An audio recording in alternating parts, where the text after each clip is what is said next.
या टीन मध्ये आपण हे जे मिश्रण आहे हे टाकणार आहोत. मी काय म्हणतो, आपण कोणाकडे तरी घरी जातो तेव्हा त्यांच्यासाठी काहीतरी गिफ्ट घेऊन जात असतो, हे घेऊन जातो, काहीतरी ग्रीटिंग्स घेऊन जातो. तर मला कधी कधी असं वाटतं की एक चांगलं जेवण, चांगले पदार्थ हे पण एक उत्तम प्रकारचं गिफ्ट होऊ शकतं. आता तुम्ही स्वतः विचार करा की तुम्हाला कोणा घरी कोणी आजारी असेल किंवा कोणाला तुम्ही बऱ्याच दिवसानंतर भेटायला जात असेल तुमच्या मित्राला, मैत्रिणीला, तर तेव्हा सोबत जर काहीतरी घेऊन जायचं असेल तर अशा प्रकारचं काहीतरी हेल्दी ऑप्शन का नाही घेऊन जाऊ शकत आपण, नाही का? त्याला छान पॅकिंग केलं, याला बारला आपण व्यवस्थित त्याला एक वरती पॅकिंग करून त्याला रिबिन वगैरे बांधून तुम्ही ॲज अ गिफ्ट म्हणून पण याला देऊ शकता, नाही का? एक चांगलं फूड, चांगलं जेवण, चांगला पदार्थ हा पण एक उत्तम असं गिफ्ट होऊ शकतं. बस याला थोडंसं एक कलरफुल करण्याच्या दृष्टीने टाकूया थोडी टुटी फ्रुटी वरती, दिसायला छान दिसेल.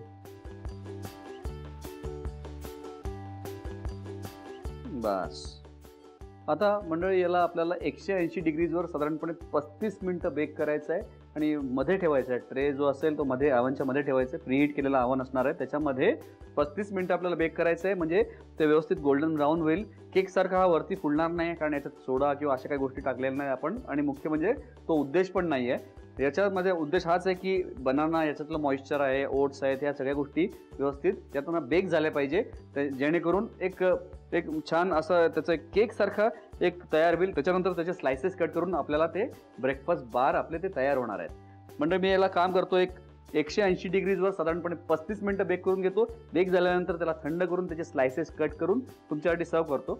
तोपर्यंत तुम्ही साहित्य आणि कृती लिहून घ्या. बनाना ब्रेकफास्ट बार बनवण्यासाठी लागणारं साहित्य: केळी, चिरलेले जर्दाळू, ओट्स, चिरलेले खजूर, राजगिऱ्याच्या लाह्या, भिजवलेले बदामाचे तुकडे, दालचिनी पूड, टुटी फ्रुटी, व्हॅनिला इसेन्स आणि मध. कृती: प्रथम एका भांड्यामध्ये केळी कुस्करून त्यामध्ये दालचिनी पावडर, व्हॅनिला इसेन्स आणि मध घालून नीट मिसळून घ्यावं. त्यानंतर चिरलेले जर्दाळू, खजूर, राजगिऱ्याच्या लाह्या, ओट्स आणि भिजवलेले बदाम घालून मिसळून घ्यावं. त्यानंतर सिल्वर पेपर लावलेल्या भांड्यामध्ये तयार मिश्रण ओतून त्यावर टुटी फ्रुटी घालून 35 मिनिटे 180 डिग्रीला बेक करून डिश सर्व्ह करावी.